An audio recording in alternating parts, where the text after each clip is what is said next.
Me disseram aqui que o Lula Ferreira, que é técnico de basquete, está aqui ao vivo com a gente. Lula, nem sei mensurar se para mim, que não tenho intimidade com o esporte, estou sofrendo aqui com essa perda. Vocês que viveram isso, vivem isso diariamente, como é ver esse momento, a perda de Oscar Schmidt? Ô, Rafael, boa tarde a você, a todos da Metrópolis. É uma tarde muito triste para o basquete brasileiro, porque não precisa para falar para ninguém o que o Oscar representa para todos. E eu tive a felicidade de, durante a minha carreira, poder ter convivido com ele como adversário enquanto técnico, mas uma convivência muito especial em 1987, na preparação para o Pan-Americano. Eu era assistente técnico, eu era técnico das categorias de base e assistente do adulto. E acompanhei toda a preparação e pude conviver com ele. E o Oscar não era grande só para fazer cesta, ele não era só mão santa. Ele era coração santo, cabeça santa, uma pessoa iluminada e que vai deixar uma lacuna no basquete brasileiro, mas ao mesmo tempo vai deixar uma história que vai servir para a enciclopédia do basquetebol brasileiro ter páginas maravilhosas de exemplos irreparáveis dessa grande pessoa e desse grande craque que foi o Oscar, Rafael. Lula, inclusive você falou aí do Mão Santa, a gente cita sempre o Mão Santa. Como é que surgiu esse apelido? Você tem ideia de como o Oscar se tornou conhecido por ser o Mão Santa? O Rafael, e ele nem gostava que chamasse ele de Mão Santa, porque ele falava assim que ele não era mão santa, ele era mão treinada. E é verdade, porque ele arremessava 1.000 bolas por dia. Olha isso. 1.000 bolas por dia significa mais ou menos perto de 2 horas fora do treino. Então essa foi a grande marca do Oscar. Ele tinha esse apelido, mas ele sempre reforçava que a mão dele não era santa, era uma mão treinada, porque ele era obstinado por treinamento. Ele treinava sempre a mais do que os outros, sempre cobrava dos seus companheiros, quer dizer, ele tinha a gana da conquista, da vitória, ele tinha a alma do esportista, né, Rafael? É uma perda que a gente vai chorar muito ainda. Lula, eu acho que você tocou num ponto que a gente está reforçando desde que essa transmissão começou, que é a personalidade do Oscar, que além do profissionalismo, além de todo esse empenho diário, a personalidade dele também se estendia, né? Era tão gigante quanto ele, né? Sem dúvida, Rafael, ele era um líder, né? E aquela seleção brasileira, ela ganhou aquele título muito porque o Oscar insistia num jogo que à época era considerado meio maluco, né? E hoje se pratica o basquete desse jeito por causa do arremesso de 3 pontos, porque o Brasil ganhou em 87 baseado na linha de 3 que tinha surgido em 84. E aí o Oscar, junto com o Marcel, fazia até uma contabilidade que era muito mais rentável, vamos falar assim, tecnicamente, arremessar de 3 do que de 2. Só que ele tinha uma performance espetacular, né?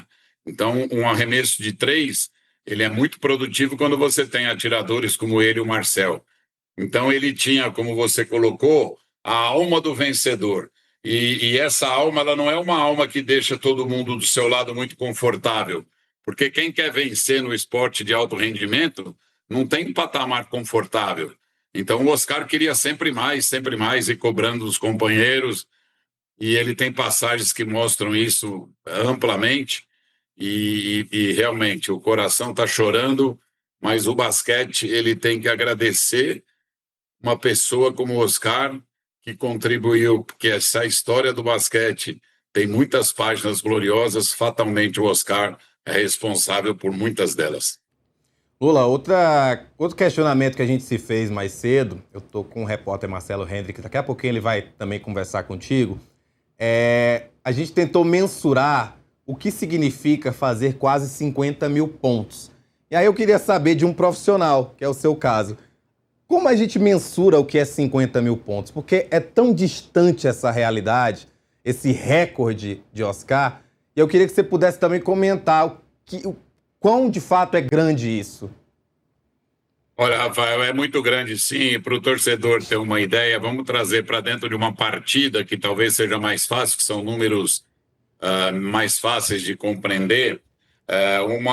Um jogador importante, um cestinha, vamos falar assim, importante, ele pontua hoje, por exemplo, cestinha do NBB hoje, ele faz em média 18 pontos por jogo.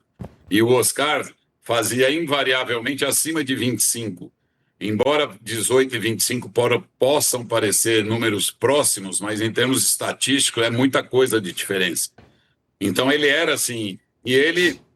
O que eu acho que é interessante nele? Ele escolheu um fundamento que é o arremesso de 3, mas ele se dedicou a ser o melhor arremessador de 3. Então, ele treinou muito para isso. Eu acho que a grande lição que ele deixa para o jovem que queira seguir no esporte, especialmente no basquete, é que não basta você ter um talento que fatalmente ele tinha, mas você precisa treinar exaustivamente e seguir na carreira, treinando até o final, para você poder atingir o objetivo. E se eu posso contar uma curiosidade, o Oscar encerrou a carreira com 45 anos e teve um jogo emblemático contra o Coque Ribeirão. Ele ia encerrar a carreira, eu era técnico do Coque. Ele jogava no Flamengo.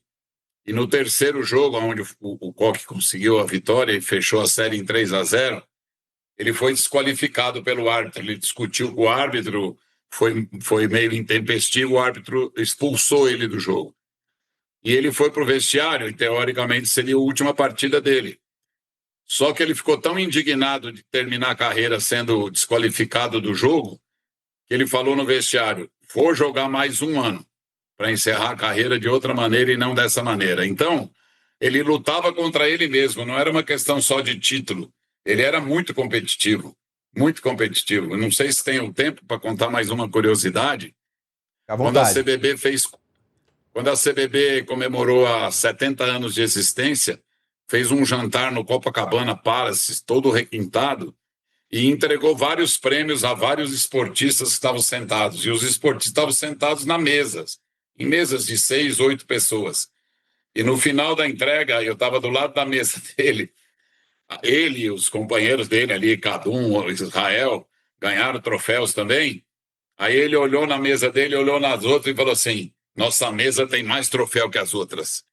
Quer dizer, ele nem num jantar de confraternização ele deixava de ser competitivo. Era um cara especial. Tudo bem? Sou repórter de esportes aqui, Marcelo. A gente estava falando muito do legado do Oscar e como que ele pode ter impulsionado também as outras gerações, né? Hoje em dia a gente só tem um representante da NBA, que é o Gui Santos, mas o que você acha que pode ter sido, quando a gente olha para toda a trajetória do Oscar, o que pode ser a grande inspiração dele, sobre a história dele para as próximas gerações, para que a gente volte a ter um basquete forte aqui no Brasil? Eu acho que você tocou num ponto importante, porque eu acho que a gente tem que tocar os jovens, né? E eu acho que a maior, em termos de inspiração para os jovens, eu diria que o maior exemplo que ele deu é o amor à seleção brasileira. Porque a época que ele teve a oportunidade de ir para a NBA, naquele tempo, não podia um jogador da NBA jogar a Olimpíada. E, portanto, se ele fosse para a NBA, ele não jogaria mais os Jogos Olímpicos. E, consequentemente, não poderia mais estar na seleção brasileira. E, para ele, isso era mais importante do que ele ir para a NBA. E ele não quis ir para a NBA e permaneceu na seleção brasileira. Então, o maior legado que ele deixa não são nem os 54 mil pontos e nem o arremesso espetacular que ele tinha. É o exemplo de dedicação ao maior símbolo que a gente tem no basquetebol, que é a seleção brasileira. Lula, a gente também comentou mais cedo sobre a relação de Oscar com Brasília. Metrópolis está aqui em Brasília, somos orgulhosamente brasilienses. Queria também que você falasse um pouco como era a relação de Oscar com Brasília, onde ele começou a jogar, no Vizinhança. Então, Brasília, para ele, sempre representou muito também. E eu tive também, ele me marcou no início de carreira, porque quando ele saiu de Brasília para ir para São Paulo, ele foi para o Palmeiras. E à época eu era técnico da categoria juvenil da Hebraica, que estava tentando formar um time competitivo, reuniu os melhores jogadores para ser campeão paulista. E aí o Palmeiras trouxe o Oscar, e todo mundo falava, porque ele era muito grande já para a época, jovem ainda. E veio o Oscar de Brasília e tal, e ninguém sabia muito como era ele. E ele acabou, claro, o Palmeiras foi campeão, sim, a Hebraica perdeu 2 jogos, exatamente para o Palmeiras, no turno e no retorno. E o Oscar sempre demonstrou muito o amor dele, ele é um cara que não esqueceu as origens, então ele sempre rendeu homenagens à cidade onde ele se formou como basquete, né? E isso Brasília tem um grande mérito também. E ele sempre demonstrou esse amor. Eu tive até a oportunidade, honrosamente me convidou, quando ele fez 50 anos, ele me convidou para o aniversário dele, e um cara muito generoso, ele convidou 50 pessoas, pagou a passagem aérea de todos para fazer um jantar na casa dele, e isso marca pela generosidade do Oscar. Lula, muito obrigado por estar aqui com a gente nesse momento. A gente demonstra aí, dá para ver o quão você tinha uma ótima relação com o Oscar Schmidt, não só de amizade, como de quadra, sabe realmente o legado que vai ser deixado. Te agradeço por tirar esse tempinho nesse momento de luto para conversar conosco, porque, como eu falei, por mais que estejamos tristes, o legado, a história do Oscar, ela vai nos sempre lembrar que o importante é que nós tivemos ele representando o Brasil no basquete. Sem dúvida, Rafael. Eu agradeço muito o convite, a oportunidade. E embora o momento seja de tristeza e com um pouquinho de atraso, eu gostaria de cumprimentar toda a equipe da Metrópolis pela cobertura espetacular no torneio de abertura do NBB, que eu acompanhei direto aqui. E vocês estão de parabéns, foi uma grande marca que vocês deixaram na imprensa esportiva brasileira. Muito obrigado e um beijo grande para todos vocês e para o Oscar em especial e para a família dele.